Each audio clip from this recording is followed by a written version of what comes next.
की चांगला कार्यक्रम अनुभवायला बघायला मिळत असतो. तरी काही लोक असतात की कशाला घ्यायचा कार्यक्रम, कशाला पाहिजे व्याख्यान, कशाला पाहिजे कविता, डीजे काढूया की, रॅली काढूया की, फटाकड्या वाजवूया की, हे असलंच कशाला पाहिजे. बरं वक्ता बोलवलाय तर मग असला कशाला बोलवलाय, तुम्हाला चांगला भेटला नाही का? मगाशी मी बाहेर येतो तेव्हा सगळ्यांनी माना वळवल्या. मी असाच आहे, मी खरं सांगतो, मी आधी गोरा होतो. या सगळ्या व्यवस्थेनं तुडवून मला करपून मी काळा झालो. आणि असं उशिरा उशिरा कार्यक्रम सुरू होतील तसं मी काळा पडत जातो. त्यात वरनं अजून थंडी असली मग ते भाजलेल्या शेंगदाण्यासारखं काम असते. काहीतरी आडवं घालायची पण सवय असते हल्लीच्या तरुणांमध्ये. ती जास्त फॅड. कशाला व्याख्यान पाहिजे, कशाला स्टेज पाहिजे, कशाला वक्ता पाहिजे, असं आडवंच यायचं. आता ज्या ज्या पोरांच्या मनात आहे की कशाला पाहिजे व्याख्यान, कशाला पाहिजे असला कार्यक्रम, तर जाळायचा आहे तुला, तू इथे ये.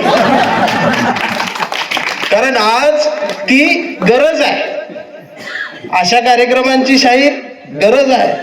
मला मागायची भीती वाटली, तुमची ढुलकी बंद झाली पळतेत म्हटलं आता सगळे. बऱ्याच वेळेस तसंच होतं, कारण आम्हाला सवय लागली की वाजायला लागलं आणि नाचायला लागलं की मग लोक पोरं गोळा होतात. आता इथं तरुण पोरं फार कमी आहेत. ते कुठं आहेत? ते फेसबुकवर आहेत. आणि फेसबुकवर हल्ली काय होते, ते 2-3 ओळीच कमेंट लिहितात आणि त्यांना वाटते मी चळवळीत आहे. फेसबुकवर पण गमती आहेत. परवा मी एक ग्रुप बघितला अचानक, 5,000 मर्द मावळ्यांचा तिरकी केल्या, एक डोळा बारीक असा फोटो टाकून त्या फोटोवरती त्यानं लिहिलंय पोस्ट करणाऱ्यानं की एका बापाची औलाद असाल तर कमेंट मध्ये जय भीम लिहाल. मग लिहायलाच लागतंय जय भीम जय भीम. नाही लिहाव परत डोक्यात 2 भाव. मला शहाणं करण्यासाठी व्याख्यान असतं. मला बाहेर एवढा मान सन्मान, मी ऑस्ट्रेलिया वगैरे तुम्ही म्हटला जातो मी तिकडे बी असाच असतो. आणि मला माहितीये मी जास्त नटून काही उपयोग नाही. मी एकदा नटलो, मला पुण्यातल्या एका MIDCच्या उद्योगपतींनी सगळ्या मिळून कार्यक्रम ठेवला होता आणि न्यायला 4 व्हीलर घरी आलती म्हणून बायको म्हटली आज कोट घाला. आणि मी खरंच त्या दिवशी कोट घातला. बरं त्यांनी नेलं गाडीतनं, पण तिथनं सोडलं मला स्टँडला आणून एसटीला. कार्यक्रम झाला आणि मी एसटी स्टँडला उभा राहिलो त्या पुण्यात स्वारगेटला. कोट घातल्यावर जरा बरं वाटत, पण एक अशी बाई आली समोर, तिचं एक 10-12 वर्षाचं पोरगं घेऊन. ती माझ्याकडे एकटक बघायला. मला वाटलं फॅन असेल आमची, सेल्फी वगैरे घेईल. ती पोराला जवळ घेऊन आली आणि म्हटली ह्याच्या कानातला मळ काढा म्हटली. आणि मग माझ्या लक्षात आलं की कानातला मळ काढणार माणूस मी कोटच घालतो.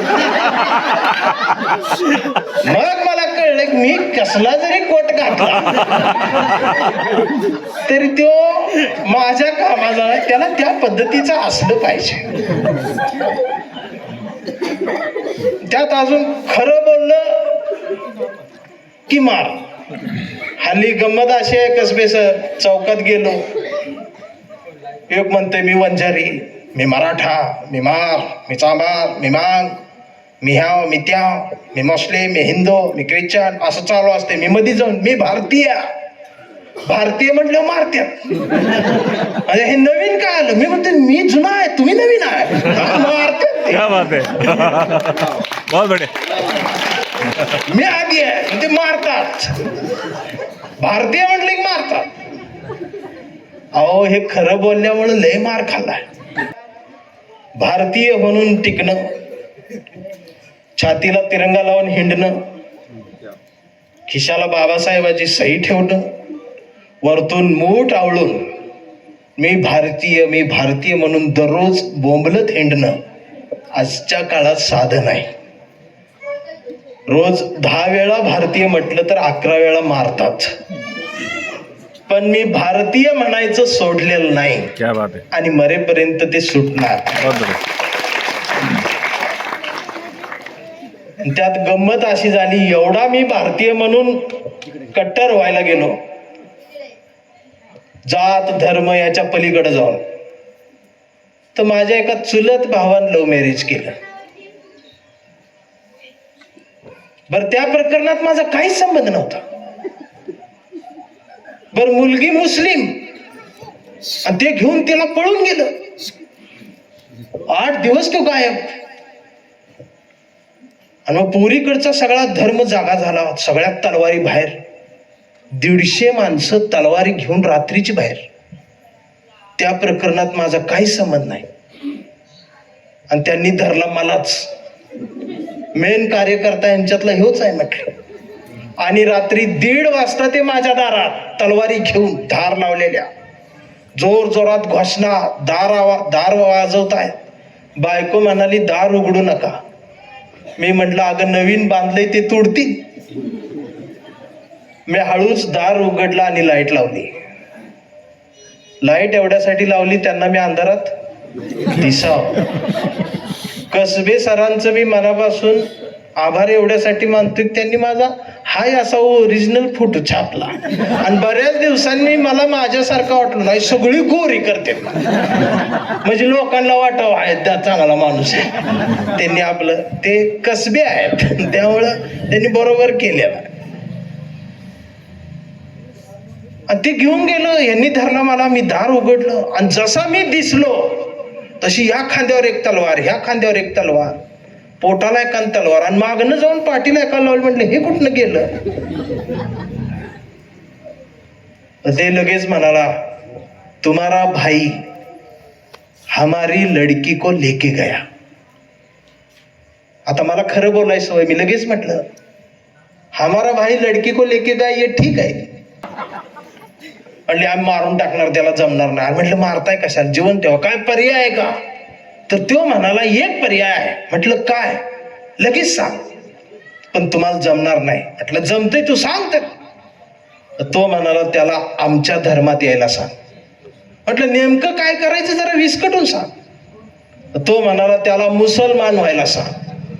मग त्या गदर पिक्चर मध्ये कसे सगळे शांत झाले, तर सगळी शांत तलवारीवर, माझ्याकडे एकटक. आणि मग माझ्या लक्षात आलं ही जन्माला आल्यापासूनच असा आहे, ही अवघड करून जगायला लागले. धर्माचं नाव घेऊन मेंदू त्याच्या भरले आणि अवघड करून जगायला लागले आजच्या शतकात. परत ते 2 जण जोरात ओरडले, म्हणले त्याला मुसलमान व्हायला सांग. मी एका सेकंदात म्हटलं तोच का. मी बी होत म्हटलं, आणि मीच का. आजपासून आम्ही सगळे मुसलमान. त्याला कळलं ना मला मारायचं कसं. म्हटलं काय असेल ती प्रोसेस पूर्ण करून टाक. उद्यापासून आम्ही नमाज पडायला हजर. आणि आडनाव पण बदला म्हटलं, आमचं चंदन शिवेचा लाईव्ह वैताग आलाय म्हटलं. तिकडं तर म्हटलं शेर खान पठाण असं उच्च करा म्हटलं आम्हाला, नाही तांबुळी मकानदार कोण परत खाली नका ठेवू म्हटलं, तिथं तरी वर ठेवा. जे मला मारायला आले होते धर्माच्या नावानं ते चहा पिऊन गेले. 4 दिवस संपले. आणि माझा दुसरा एक चुलत भाऊ सकाळी सकाळी दारात आला. म्हटलं ही भाऊकी कधीच येत नाही, आज कशी आली. मला म्हटलं दादा मी मुंबईला असतो. म्हटलं हा माहितीये बोल. तर म्हटलं माझं पण सुरू आहे. मग म्हटलं अडचण काय. तर म्हटलं मुलगी ख्रिश्चन आहे. म्हटलं आम्ही लगे म्हटलं बघा लईच अडचण झाली तर आपण ख्रिश्चन. तो म्हटला परवा तर मुसलमान झालास. म्हटलं आता असं करा, 1 आठवडा हिंदू, 1 आठवडा मुसलमान, 1 आठवडा ख्रिश्चन, 1 आठवडा बौद्ध, अजून काय असलं शनिवार रविवार विकेंडला वाटून घ्या. आणि घराच्या बाहेर लिहा सर्व धर्म समभाव. घराचं नाव संविधान. विषय संपला. आणि म्हणून त्या कवितेच्या ओळी येतात की सारे धर्म ग्रंथ वाचले. ही सारे धर्म ग्रंथ वाचले, पान चाळताना फक्त एवढीच चूक झाली बोटाला जिभेवर न्यावं लागलं. ही सारे धर्मग्रंथ वाचले, पान चाळताना फक्त एवढीच चूक झाली, बोटाला जिभेवर न्यावं लागलं. मी धर्मालाच थुक्का लावला आणि मी माणूस झालो. ही परवा घर रंगवताना रंगांचीच फार भीती वाटली. लोक हरामी घराचा रंग बघून माणसाची जात ठरवतात, म्हणून मी अख्खं घरच पांढरं शुभ्र केलं. मी जातीलाच चुना लावला आणि मी माणसात आलो. हे माणसात येणं फार गरजेचं आहे. पण झालंय काय, आमच्या मेंदूमध्ये शिक्षणाचा ध्यास नाही, बुद्धीमध्ये ज्ञानाचा वास नाही. अडाणी नाही आम्ही, थोडेफार शिकलो. 1ली ते 10वी रोज प्रतिज्ञा बोललो, भारत माझा देश आहे. काही नाही, सगळे पोलिओचे डोस जेव्हा आम्हाला कळत सुद्धा नव्हतं तेव्हापासून पितो आहे. भारत माझा देश आहे, इथं येऊन बघा, प्रत्येकाच्या तोंडाला फेस आहे. सारे भारतीय माझे बांधव आहेत, कौरवांनाही लाजवतील असे चारा खाऊ पांडव आहेत. विस्तवासारख्या दंगली होतात, इथं प्रत्येक हाताला काम आहे. कारण बाबरीच्या ढिगाऱ्या खालून बुद्ध गायब आणि आता तिथे राम आहे. भाकरी मागणाऱ्यांचा आवाज आज एकाकी पडत चाललाय आणि जगाच्या नकाशात लोकशाही संविधान असलेला भारत आतल्यात हुंदके देत रडत चाललाय. हा हुंदके देत रडलेला भारत हसवायचा असेल तर संविधान छातीशी कवटाळल्याशिवाय सध्या तरी या देशात दुसरा पर्याय नाही. हे शहाणपणाचं, सुसंस्कारितपणाचं लक्षण आमच्या प्रत्येक समाजाला लागावं, यासाठी हा कार्यक्रम घेण्यासाठी ज्या ज्या पुरुषांचे आणि महिलांचे हात राबले त्या हातांना मनापासून सलाम करावासा वाटतो. आजच्या एवढंच सांगणं आहे की गौतमी पाटील जर आज इथं आली असती तर सगळीच इथं आली असते. संविधान आमचं बी आहे आणि 6चे 8 वाजले नसते, 6ला कार्यक्रम आहे, 3ला गर्दी फुल झाली असती. इथं कुठं घेताय म्हटले, मैदानात. पण गौतमी पाटलाच्या गर्दीत डान्सच्या नाच्याची अवलाद होऊन जगण्यापेक्षा रायगडाच्या पायरीवर मावळ्यांनी सांडलेल्या रक्ताचा साक्षीदार जी पोरं होतात त्याच पोरांना भारत आणि संविधान महाराष्ट्र कळत असतो. हे आजच्या देशाचं गणित आहे. जात धर्म याच्या पलीकडे एक देश आहे, तो आहे भारत. कोई चीख कर चला गया, कोई चिल्ला कर चला गया. स्कूल के बाहर बैठने वाला एक लड़का इस देश की तकदीर लिख कर चला गया. आमचा यवतमाळचा आबेद शेखच्या या ओळी मला अशा पेनाच्या टोकावर आणि शाईच्या जोरावर एक घटना लिहून मी अखंड भारताला उचलून दाखवू शकतो असं म्हणणारा बाबासाहेब माझ्या जास्त काळजाच्या जवळ गेला. देश स्वतंत्र झाला, बऱ्याच लोकांना माहीत असेल, ज्यांना माहीत नाही तरुणांना त्यांना सांगतो, या देशात इंग्रज किती होते. 15 ऑगस्ट 1947 रोजी या भारतात इंग्रजांची लोकसंख्या 5,000 होती आणि आपली त्यावेळी 50-60 कोटी तरी असेल, 35 कोटी आणि ते 5,000. त्या 5,000 150 वर्ष धरले होतं आम्हाला. आता माझं जे संविधान दिनाचं भाषण वगैरे ऐकतील आणि नंतर मतदानाच्या आदल्या रात्री जे काही लोकशाहीची हत्या होईल, म्हणून मी सांगत असतो की मनगटात शिवाजी घट्ट ठेवा आणि मेंदूत आंबेडकर नीट पेरा. म्हणजे मनगटात शिवाजी घट्ट आणि मेंदूत आंबेडकर नीट बसवला की खिशात गांधी आपोआप येतो. हे आजच्या जगण्याचं खरं सूत्र. मलाही वाटतं ना कधी कधी चळवळीतला आमचा कार्यकर्ता मोठा झाला पाहिजे. पडतो 70,000 कोटींचा घोटाळा, पगारे अटक. 90,000 कोटींचा घोटाळा, कांबळे अटक. मला अभिमान वाटल, एवढा मोठा घोटाळा आमची पोरं करायला लागली. नाहीतर ही जयंतीच्या वर्गणीत मार 200 मार 400 ह्याचा एवढच घोटाळा. त्याच्या पुढच्याला बघताच येईना. हे जे काय सुरू आहे हल्ली, जात धर्म एवढं कट्टर वाढलंय.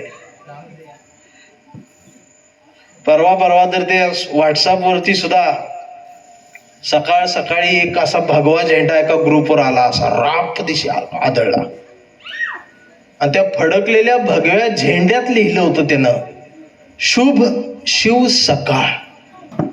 आम्ही डोकसं खाजवत उठलो, म्हटलं ही सकाळ कुठनं आली? म्हणजे आता शिवाजी महाराज येणार, उठा, आपली सकाळ झाली. मग त्यांची सकाळ झाल्यावर आपल्यान बघितली. म्हटलं भाऊ त्यांची झाली. तो म्हटलं आपली करायला लागते, मिटिंगच यांची विहारात. म्हटले करा. आणि मग निळा झेंडा, शोभ भीम सकाळ. 11 वाजता सकाळी 11 वाजता शोभ भीम सकाळ. या दोघांची सकाळ घुमायला लागली. तिसरं जरा रेंज मध्ये आलं. तो म्हटला भाऊ यांची झाली आपली. ते म्हटला करा आपली.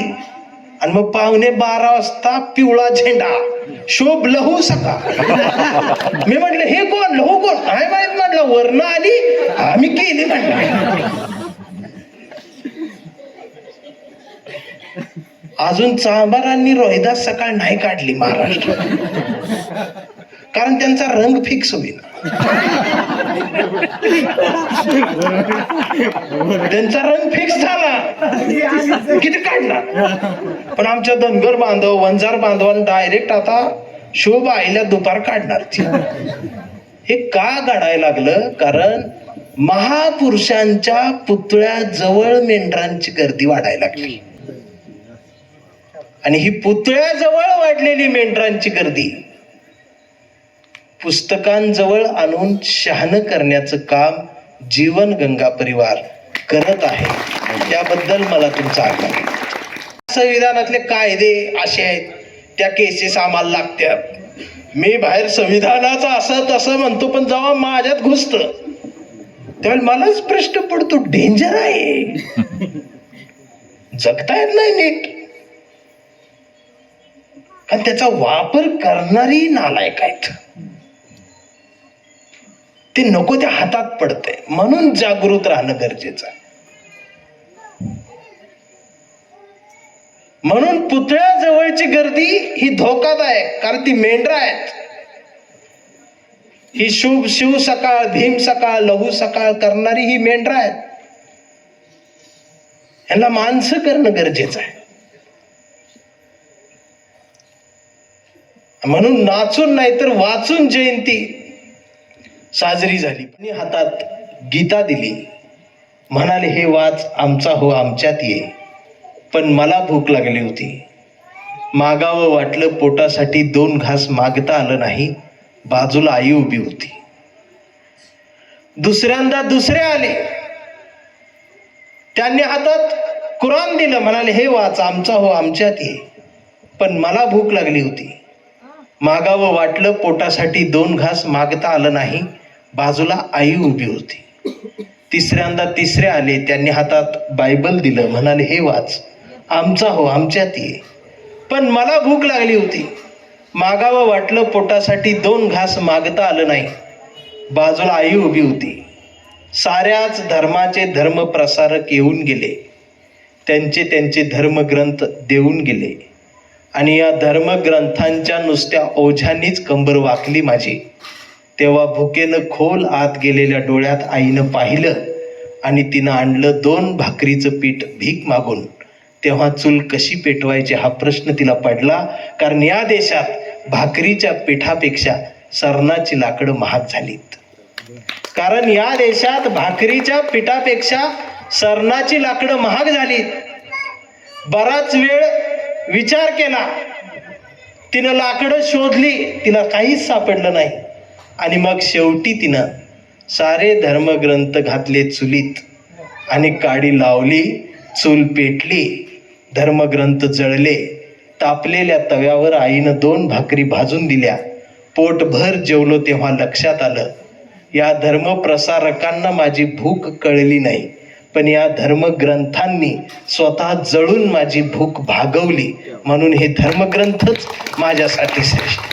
धर्माचा बाजार करणारे नाही, धर्मग्रंथ श्रेष्ठ. पोटभर जेवलो आणि पोटभर जेवल्यावर आईनं एक जपून ठेवलेलं पुस्तक हातात दिलं आणि म्हणाली, पोरा एवढं वाचून बघ. मी पुस्तक मांडीवर धरलं आणि बघितलं, पुस्तकावर लिहिलं होतं भारताचे संविधान. मी विचारलं आईला, म्हटलं आई, लिहिता येत नाही, वाचता येत नाही तुला, सगळे ग्रंथ चुलीत घातलेस, मग हेच कसं जपून ठेवलीस? त्यावेळेला आई म्हणाली, काही नाही रे बाळा, काल हे बी मी चुलीत घालून बघितलं, पण बाळा याला आग लागलीच नाही. संविधानाला आग लागली नाही असं ठणकावून सांगणारी अडाणी माणसं इथं आहेत.